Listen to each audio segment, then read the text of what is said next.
հյուրն է, Բարգավաճ Հայաստան կուսակցության նախընտրական ցուցակի պատգամավոր թեկնածու Սուրեն Սուրենյանցը, շնորհակալ եմ հրավերն ընդունելու համար։ Ես եմ շնորհակալ։ Պարոն Սուրենյանց, քանի որ զարգացումները շատ արագ են տեղի ունենում եւ երեք դեռ մենք ասուլիսի ժամանակ այստեղ լրիվ այլ թեմայից ենք խոսում, դրանից հետո ռեպրեսիվ այլ դրսևորումներ ականատես եղանք, ես ուզում եմ հետաքրքրվել նախ առաջի հերթին այս պահի դրությամբ որևէ նորություն ունեք Անդրանիկ Թևանյանի հետ կապված, այսինքն իրավապահ համակարգը անցել է բուն գործողություններին, որի հրահանգը երեք ուղիղ ստացավ Նիկոլ Փաշինյանից։ Նախ ես ուզում եմ արձանագրել, որ միայն երեք Նիկոլ Փաշինյանը այնքան ապօրինություններ է արել, որ այդ ապօրինությունները կեհերիք են, որ նա մի ամբողջ կյանք անցկացնի անազատության մեջ։ Նա երեք լայվի ռեժիմով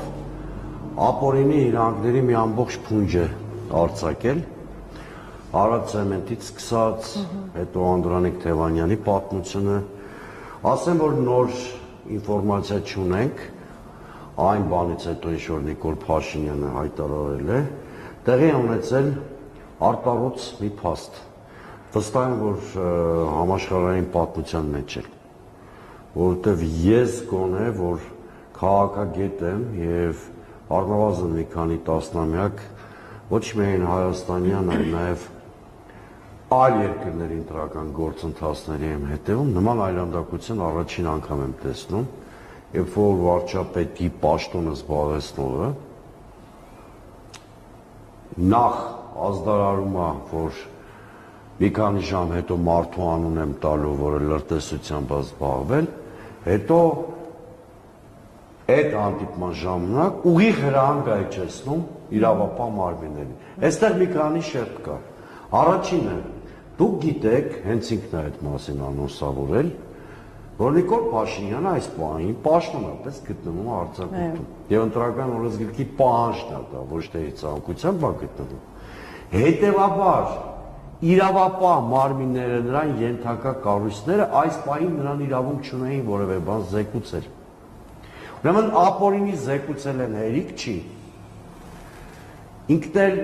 այդ զեկույցները օգտագործել է ապօրինաբար իր մրցակիցներից մեկի դեմ ռեպրեսիա սանձազերծելու համար։ Հիմա սա նշանակում է Նիկոլ Փաշինյանը իրականում արձակուրդի ռեժիմում չի, գործում են կեղծ արձակուրդի հետ։ Սա բավարար պատճառ է, որպեսզի կենտրոնական ընտրական հանձնաժողովը չեղարկի նրա գրանցումը։ Այսինքն եթե մենք ապրենք նորմալ երկրում եւ եթե այդ եվրոդիտորդներ կան եւ այլն, որոնք կուրսք են ծեծում ժողովրդավարության, մարդու իրավունքների, թափանցիկ ընտրական համակարգի, թափանցիկ ընտրական պրոցեսի համար այս մարդիկ այս խնդիրը հենց հիմա պիտի բարձրաձայնեն։ Սա մեկ։ Երկրորդը որտեղ եք տեսել ժողովրդավարական պետություն կամ նույնիսկ կիսա ավտորիտար, կիսա ժողովրդավարական հիբրիդային ռեժիմ, որտեղ ուղիղ եթերում պետության ղեկավարը հրահանգի ինչ-որ մեկի դեմ քրեական հետապնդում սանձազերծել։ Նույնիսկ հոդվածը նշի, թե որով պետք է հետապնդել։ Այո, արդեն հոդվածն էլ նշի, հատկանիշներն էլ նշի, սա աննախադեպ, ընդ որում մեր հետ կապված սա երրորդ դեպքն է։ Ես ուզում եմ հատուկ հիշեցնել։ Ընդ որում այդ երեք դեպքերը ոչ ավել, ոչ պակաս մի 7-8 օրվա մեջ են արձանագրվել, ոչ թե երկար ժամանակահատվածում։ Առաջինը նա Փողոցային Խուժանի բառապաշարով անդրադարձավ Նվեր Ծառուկյանի հարցին, որից ընդամենը 1 ժամ հետո գլխավոր դատախազությունը հաղորդագրություն արեց։ Երկրորդը նա 3 էլի քաղաքական վրեժխնդրության, քաղաքական թիրախավորման բառապաշարով անդրադարձավ Արադ Ցեմենտին, րոպեներ անց գլխավոր դատախազությունը արեց հայտարարություն, կասկած չունեմ, որ նրա երեկվա հայտարարությունը, անօրինական հայտարարությունը այսօր իրավապահ մարմինները սկսելու են ինչ-որ գործընթաց վարույթ, այսինքն հասկանում եք, Նիկոլ Փաշինյանը ամբողջ պետությունը, պետական ինստիտուտները դարձրել է քաղաքական քինախնդրության քաղաքական հաշվեհարդարի գործիք։ Չկա այլևս պետական համակարգ։ Բոլոր այդ պետական ինստիտուտները, որոնք սահմանադրությամբ եւ օրենսդրությամբ ունեն իրենց հստակ լիազորությունները եւ շատ դեպքերում պարտավոր են չի ենթարկվել վարչապետին, որտեղ օրենսդրությունը կարգավորում է նրանց գործունեության շրջանակը, վերածվել են Նիկոլ Փաշինյանի գրպանում տեղավորված պատժիչ գործիքների։ Պարոն Սուրենյան, ես ձեզ ընդհատեմ, բայց ես կուզեի, որ դուք նաև մեր հարգելի քաղաքացիներին հիշեցնեք, որ սա նոր չի, այսինքն Նիկոլ Փաշինյանը հենց նոր չսկսեց նման գործելավոճը։ Հիշենք ամենամեծ ողբերգական դեպքերից մեկը Ազատի հրդեհը, երբ ընդամենը ժամեր անց ինքը կառավարության նիստում արդեն հայտարարեց ով է մեղավոր, ինչ է տեղի ունեցել, այն դեպքում, որ նույնիսկ պաշտպանության նախարարը չէր գնացել դեպքի վայր եւ ըստ էության դեռ պետք է նախաքննություն տարվեր, բայց փաստացի մենք ունենք մի իրավիճակ, երբ ինքը տարիներ շարունակ այդպես հրահանգներ իջեցրել է,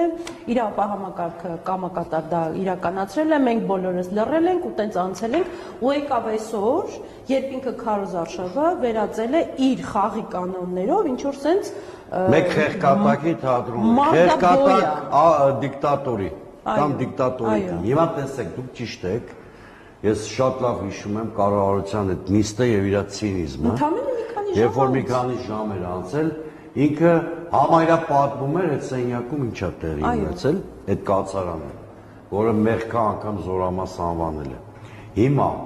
բայց ես ավելի վաղ կարող եմ գնալ, ավելի վաղ։ Դա եղել է նույնիսկ 2018-20 թվերին։ Հիշում եք, չէ, հենց էլի մեր հետ կապված բան է, ես ուզում եմ նույնիսկ մեր հետ կապված, ուզում եմ հիշեցնել, որ ինքը հետևողականորեն այս ապօրինի ընթացքի մեջ է։ 2020 թվականին նա էլի հիստերիկ նոպայի մեջ ազգային ժողովի ամբիոնից մի շարք կուսակցությունների, այդ թվում Բարգավաճ Հայաստանին մեղադրեց ընտրակերծարարության մեջ,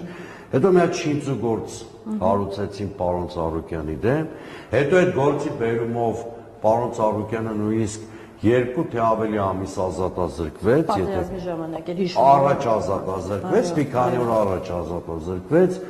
այո, պատերազմի ավարտից մի քանի օր առաջ խապամամիջոցը փոխվեց։ Ու այդ ժամանակ էլ Նիկոլ Փաշինյանը այս նույն ձևով պնդումներ էր անում, դերևս չկայացած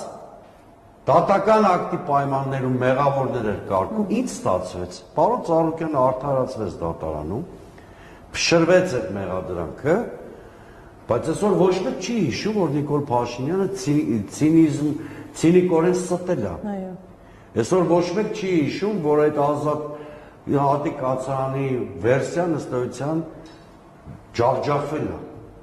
Խայտարակ դատավարությունների միջականատես։ Հիմա տեսեք, ես շատ համոզիչ կերպով վստահ եմ, որ Անդրանիկ Թևանյանի հանդեպ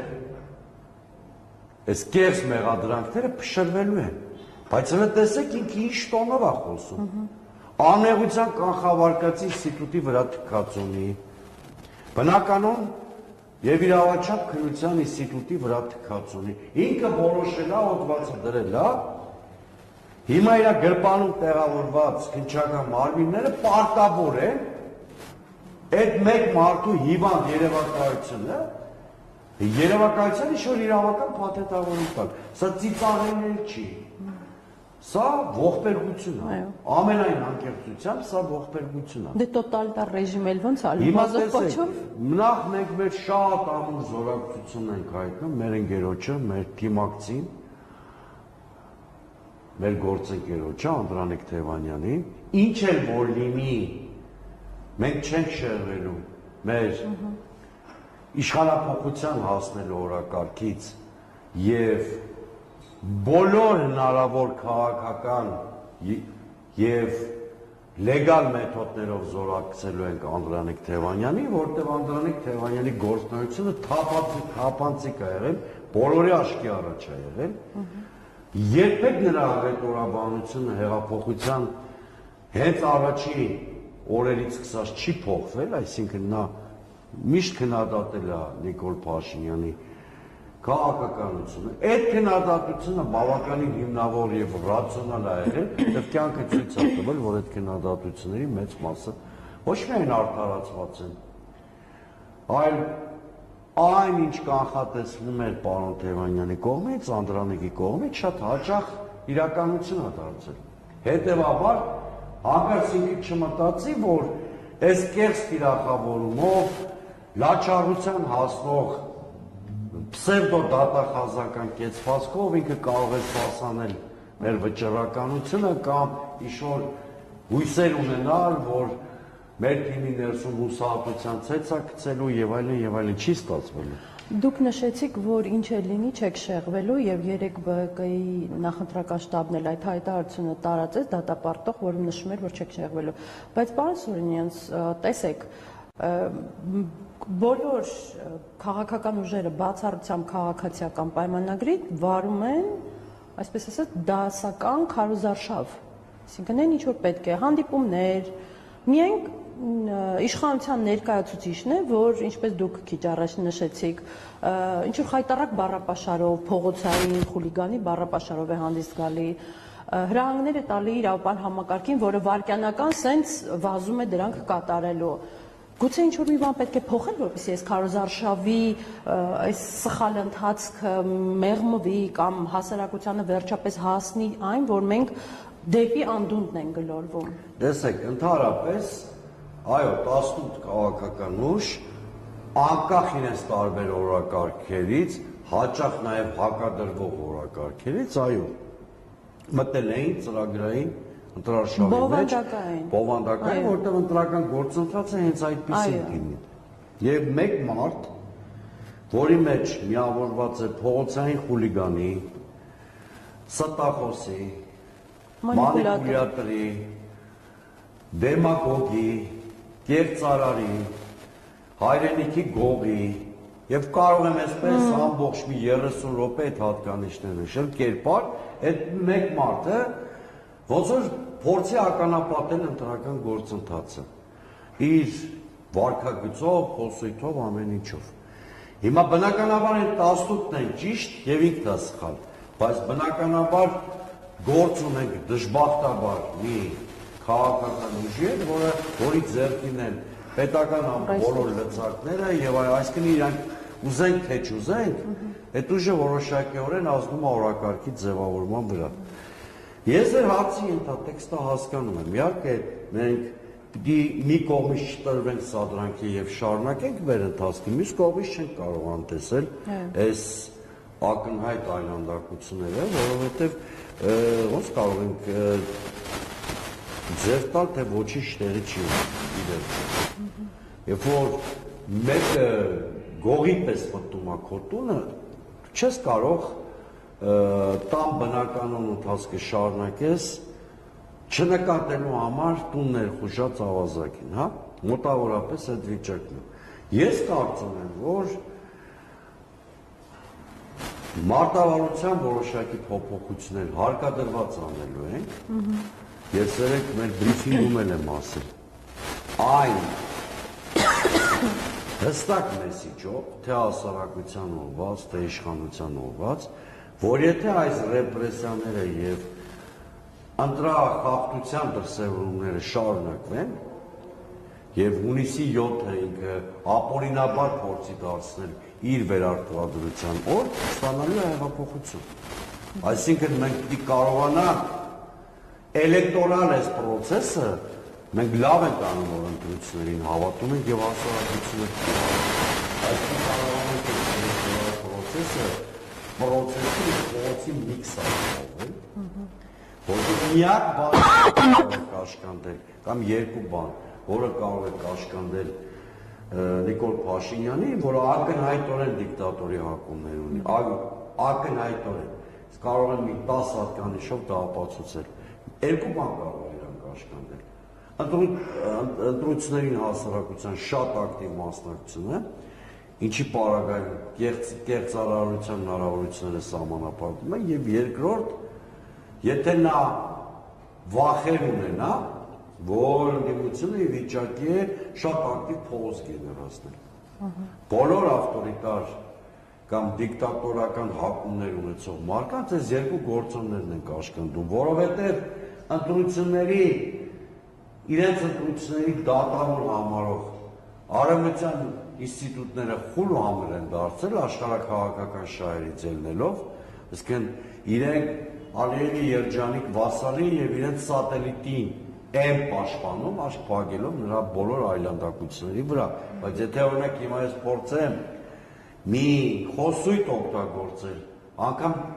1%-ը այն խոսույթի, որ օգտագործում է Նիկոլ Փաշինյանը, երևի կասկած չունեք, որ այս կառավարից չեմ հասցնի, ես դուրս գամ, հաշվի առնելով, որ մեր հաղորդումը ուղիղ եթերում է։ Այո, մենք երբեք չենք օգտագործի սատկացնելու, կզացնելու, չոքացնելու, այդ տերմինները չենք օգտագործելու, բայց մենք քաղաքական մեր կարծում Նիկոլ Փաշինյանի ամբողջ ծավալով պիտի անենք։ Եվ ես երեք բրիֆինգում պատահական չեմ ասել, հունիսի 7-ը, եթե իհարկե ռացիոնալությունն ու իրականության ընկալումը ամբողջովին իրեն չեն դավաճանել, հունիսի 7-ը ըստ էության իր վերջին շանսն է անցնցում քաղաքակիրթ հեռանալու, որտեղ ընտրությունների ճանապարհով հեռանալը ենթադրում է երաշխիքների համակարգ, այնուամենայնիվ դա լեգալ միջոց է, չէ՞, ընտրություններից հեռանալու։ Ինչքան ինքը այս մեթոդով պահեց իշխանությունը, այնքան հասարակության հակազդեցությունը մեծանալու է, ինչը մի օր հանգեցնելու է, միևնույնն է, իսկ այդ մի օրը սարերի հետևում էլ չի։ Այդպիսի մի հզոր ցասման, որի մասշտաբի մասին ինքը պատկերացում անգամ չունի։ Տեսեք, ես տեղեկություններ ունեմ, որ Նիկոլ Փաշինյանը, այսինքն քաղաքացիական պայմանագիր կուսակցությունը հունիսի 8-ին հրապարակը ամրագրել է ինչ-որ միջոցառման համար, եւ եթե մենք համադրում ենք այն տեղեկությունը, որ մայիսի 28-ին տեղի ունենալիք այսպես կոչված այդ ռազմական շքերթից հետո Երևան բերվող զինատեսակները մնալու են մայրաքաղաքում, այսինքն կարող ենթադրել, որ Փաշինյանը այդուհանդերձ դիտարկում է, որ այդ ձեր նշած փողոցը կարող է տեղի ունենալ հունիսի 8-ին։ Իհարկե դիտարկում է։ Նախ ուզում եմ ասեմ, եթե անգամ բոլոր հրապարակները Բրոնյանի հունիսի 8-ի համար, դա իրեն չի փրկելու, որտեղ եթե հասարակությունը մեծ դժգոհություն ունեցավ, չի նայելու այդ հանրահավաքը արտոնվածա ցասումը հանրահավաքից դրանով է տարբերվում։ Ինքը ըստ էության կազմակերպիչներ չի ունենում, ինքը ըստ էության մոդելավորում չի սիրում, ինքը ինքնաբուխ առաջացող բան է, սա մեկ։ Նիկոլ Փաշինյանը չի կարող այդ վտանգը չզգալ կամ այդ ռիսկը չզգալ, որովհետև ինքը հատկապես Երևանում առերեսվում է իր նկատմամբ հասարակության զզվանքի փաստի հետ։ Մենք տեսնում ենք, չէ, երբ որ նա Երևանում է շրջում, օրը առնվազն մեկ շատ խոշոր սկանդալ լինում է։ Գիտեք, անկախ նրանից, որ այդ տղայի գործունեությունը ես Արցախում քննադատել եմ, մարդու կալանքի արդեն գիտենք առավոտյան իմացանք Արթուր Օսիպյանը, ինչի համար է մարդուն տարել կալանքի։ Ընդամենը նրա երկու բանի համար, այո, չի զոհվել, իդեպ ցինիկ խոսույթի իշխանության, չի զոհվել մեկ, երկրորդը համարձակվել է, ընդամենը 2 րոպեում Նիկոլ Փաշինյանի դեմը կանգնած նրա Ղարաբաղյան քաղաքականության մերկությունը բացահայտել։ Իդեպ Նիկոլ Փաշինյանը երեք նախկին նախագահներին էր կանչում բանավեճ թեմայով, հիշում եք։ Հələ պատկերացրեք մի արցախցի երիտասարդ, որը բանակցային գաղտնիքներին չի տիրապետում, որը կարդալով փաստաթղթերը կարողացավ մերկացնել Նիկոլ Փաշինյանին, այդ լուզերը թող պատկերացնի ինչ կլիներ իր հետ, եթե երեք նախագահները մասնակցեին բանավեճ։ Հիմա, այս մարդուն կալանավորել է երկու բանի հետ համար, որ չի մեռել, ոնց որ թե բոլոր ողջ մնացած հայերը դարձել են Նիկոլ Փաշինյանի, նրա այն խելապակաս պաշտպանության նախարարի թշնամիները, այսինքն որը չի մահացել, փաստորեն իր ողքերին թշնամին է դարձել։ Եվ այս մարդու մեղքը փաստորեն չմերնելն էր եւ Նիկոլ Փաշինյանը չհամաձայնվել։ Դրա համար այս քարտը գնացել է կանանքի։ Հասկանում եք։ Այսինքն փողոցում Նիկոլ Փաշինյանին հանդիպել է դարձել է մեղք։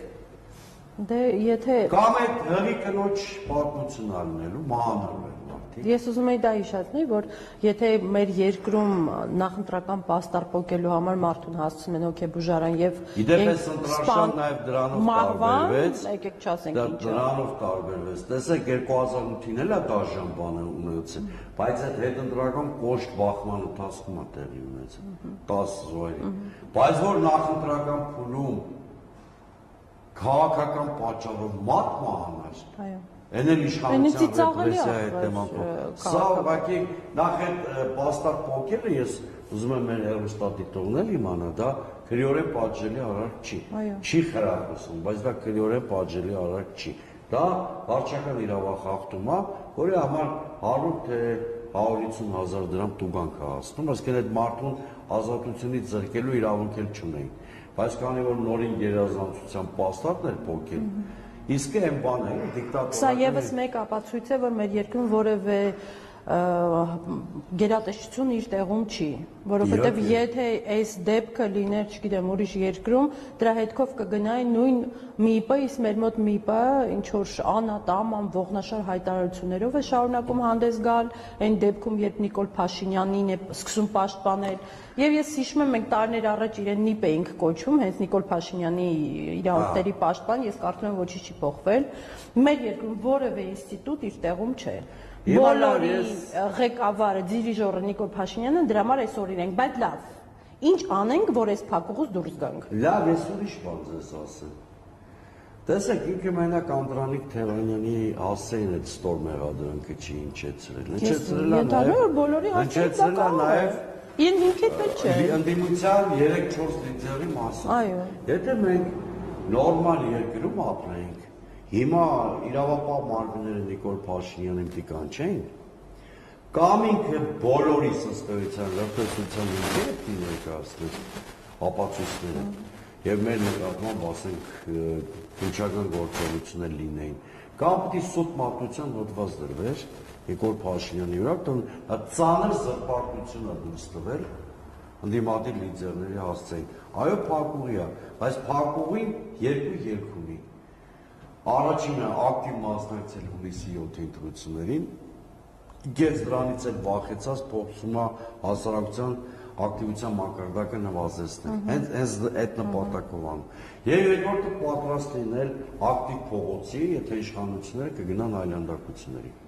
Այս այլանդակությունները կշարունակվեն, որովհետև եթե այս փուլում նման այլանդակության ականատեսնեք, պատկերացնում եք ինչ է լինելու վերջի օրերին կամ ընտրությունների օրը։